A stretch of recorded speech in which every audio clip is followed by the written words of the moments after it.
Bom, o Michael Myers mandou. Não sei se abordaram o assunto, pois cheguei agora. Enfim, a opinião dele sobre a sincronicidade de Jung. Uhum. Então, vou explicar primeiro, né? Sincronicidade é um conceito junguiano bem sofisticado. Inclusive, ele teve algumas influências da física. Ele foi amigo de alguns físicos, né? Como Pauli e tal. Sincronicidade é a ideia de que certos eventos podem ter uma relação que não é causal. Tipo, não foi o A que causou o B e nem o B que causou o A. Os dois estão emaranhados, né? Então, por exemplo, sei lá, tem uns casos clínicos, né, do Jung. Tem uma hora lá que tem uma paciente lá, tô puxando pela memória, tá, gente? Não sou nenhum grande estudioso de Jung nem nada. Que a paciente está falando alguma coisa lá sobre morte e aí um pássaro preto, um corvo, bate na janela lá do consultório, sabe? Bate lá no vidro e cai morto, quebrou o pescoço. Uhum. Então, assim, a paciente falando de morte e vê um pássaro preto lá bem na hora, assim, sabe?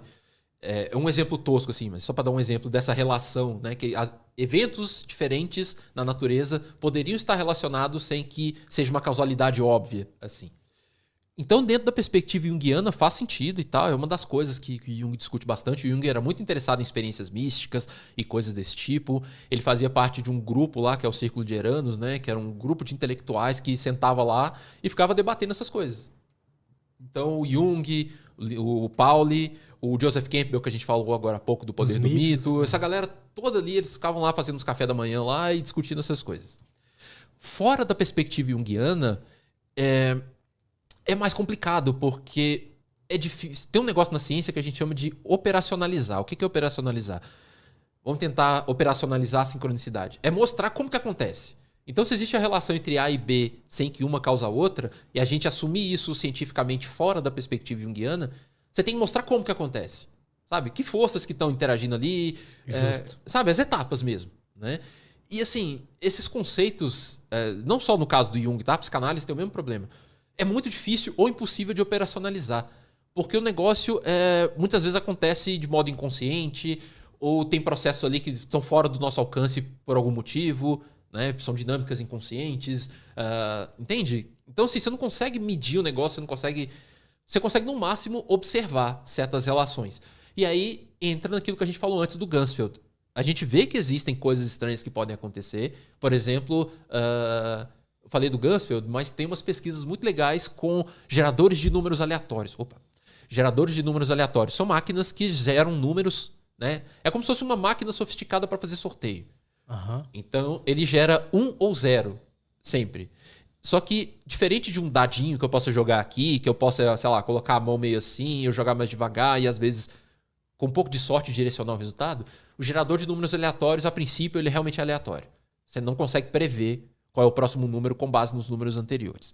Tem umas pesquisas muito legais sugerindo que, não estou dizendo que bateu o martelo, mas tem as meta-análises do mesmo jeito e tal, sugerindo que tem um efeito anômalo ali. Sabe? Quando as pessoas se concentram naquela máquina, parece que ela começa a funcionar meio diferente, assim. É um negócio que a gente está tentando ver se isso poderia ser explicado de outra forma, porque essas máquinas são muito sensíveis. Pode ser que a mera variação de temperatura poderia causar o efeito, mas aí nas pesquisas seguintes faz com isolamento de temperatura para tentar isolar esse efeito. É um quebra-pau danado. Mas o que eu quero dizer é, o que está acontecendo ali? Será que esse efeito está realmente acontecendo? E se ele está acontecendo mesmo, será que é o mesmo tipo de processo? Ou seja, você está com a sua subjetividade de alguma forma se relacionando com o ambiente de um jeito não convencional, assim, sabe? É como se estivesse rolando uma telepatia com o universo, assim, sabe? Uhum. Se existe, com essas pesquisas, o máximo que a gente consegue é levantar indícios de que está acontecendo. Né? Então está tendo toda uma briga acadêmica para tentar entender essas pesquisas com geradores de números aleatórios. É uma polêmica danada. Mas a gente não consegue operacionalizar, pelo menos por enquanto. Então, o que falta muito, né, nessa área que a gente chama de parapsicologia científica não é pesquisa, é teoria. Porque pesquisa tem pra caramba, tem, assim, vai pra caramba mesmo. São milhares de estudos, muitos encontram resultado interessante, muitos não encontram, por isso que a meta-análise é importante, para dar uma enxugada no negócio.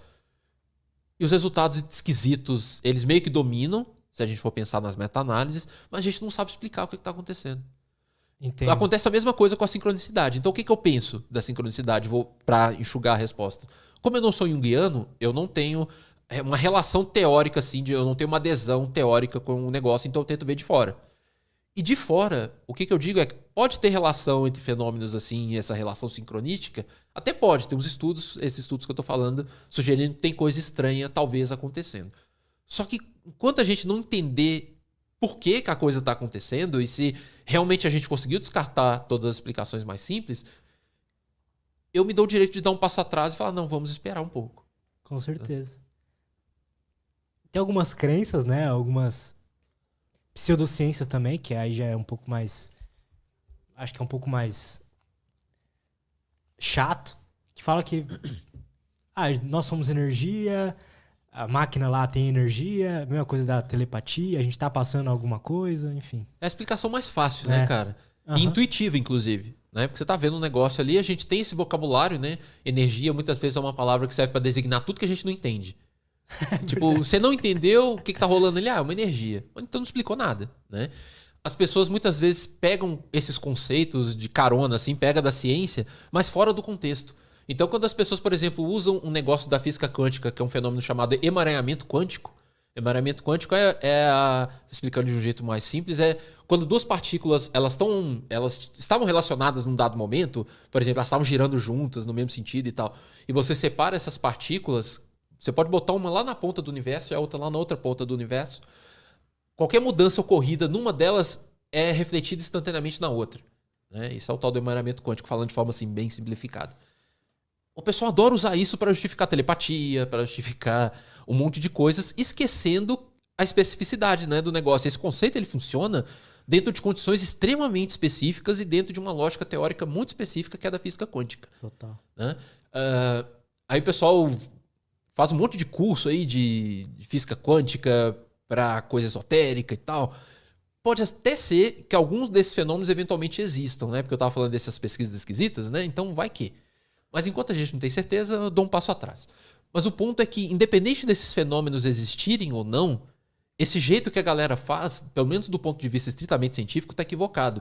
Porque você está usando um conceito fora do lugar onde que ele funciona. No caso da física quântica, esses fenômenos eles funcionam num nível subatômico. Eles funcionam para partículas, para elétrons, para fótons, aquelas partículas muito menores que um átomo.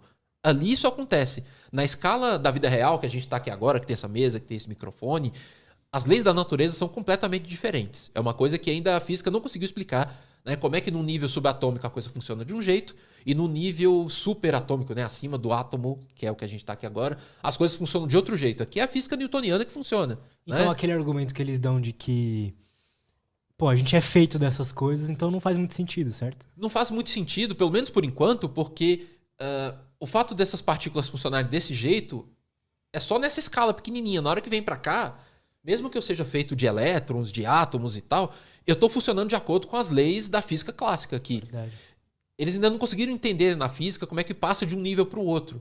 Então você não pode pegar as propriedades que funcionam no nível subatômico e querer que elas funcionem no nível normal da nossa experiência concreta, a gente aqui falando, a gente aqui pensando e eu tentando mandar um pensamento para sua cabeça.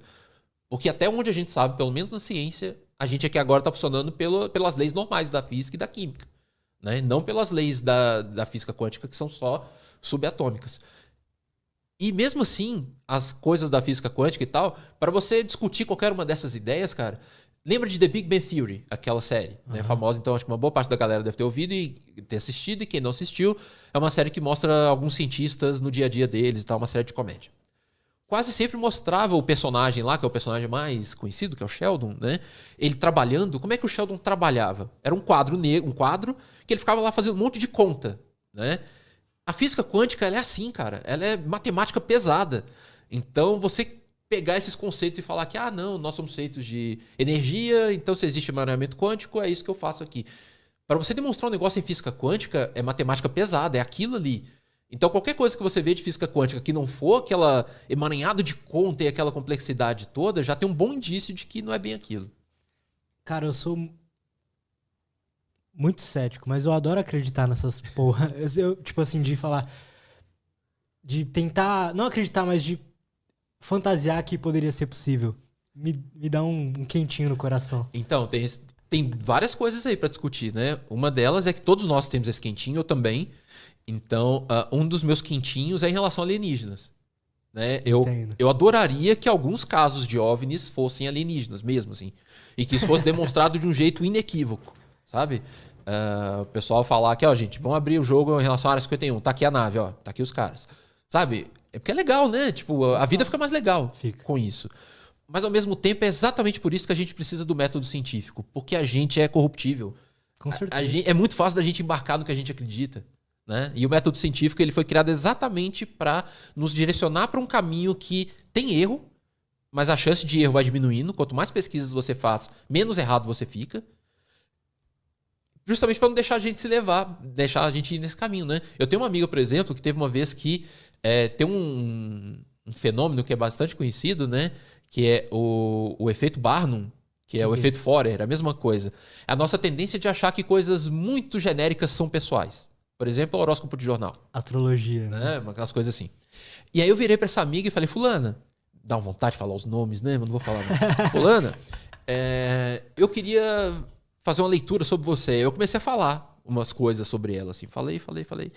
E ela falou, cara, nossa, você é foda. Essa psicologia sua é boa mesmo. Você conseguiu me ler de um jeito que ninguém nunca me leu. Falei, fulana, olha isso aqui. Esse texto foi escrito em 1949 por um psicólogo chamado Bertrand Forer. Aí eu expliquei o efeito Forer. Né? Ele fez isso para uma turma inteira. Né? Só que ele falou que vou fazer uma leitura astrológica de vocês, individualizada. Deu para cada um envelope. Até aparece essa cena num filme chamado Red Lights. É um filme muito legal também que eu recomendo. Em português acho que é Poder Paranormal que chama. Aí o Bertrand Forer deu para cada um envelope com a sua leitura individualizada. Cada um leu lá na sala de aula. E aí ele pediu para cada um levantar a mão, assim, tipo, para a nota que dava para a precisão daquela leitura, né? De 0 a 5. E aí a maioria das pessoas ficou entre 4 e 5. Ou seja, não, isso aqui sou eu mesmo, né? Me descreveu bem. E aí ele pediu para as pessoas trocarem os papéis entre si, para elas lerem as dos outros. E elas viram que era o mesmo papel. Então, assim, um negócio que era genérico, que se viu para todo mundo, ou quase todo mundo, cada um achando que, nossa, isso aqui é para mim, isso aqui foi feito para mim. Discursos políticos usam isso, algumas dessas astrologias mais básicas, assim, usam isso. Não quer dizer que é só isso, tá, gente? Tem muita coisa. E a astrologia tem uma história, tem todo um contexto que a gente tem que analisar. A gente está falando de um pedaço específico, né? Então, esse fenômeno ele é super conhecido e importante, só que na hora que eu expliquei tudo isso para essa minha amiga, ela ficou triste. Eu fui vendo que ela foi murchando, assim, sabe? Aí no final ela falou assim, preferia que você não tivesse me contado. Entende? Então a gente tem isso, a gente é assim, cara. A gente valoriza o que a gente acredita porque faz parte de quem nós somos.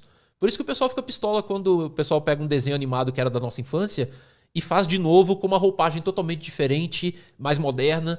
Aí o pessoal faz um remake de um filme. Faz um remake. A gente não fica pistola? Uhum. Por quê, cara? O nosso filme que a gente gosta continua lá. Por que a gente fica pistola?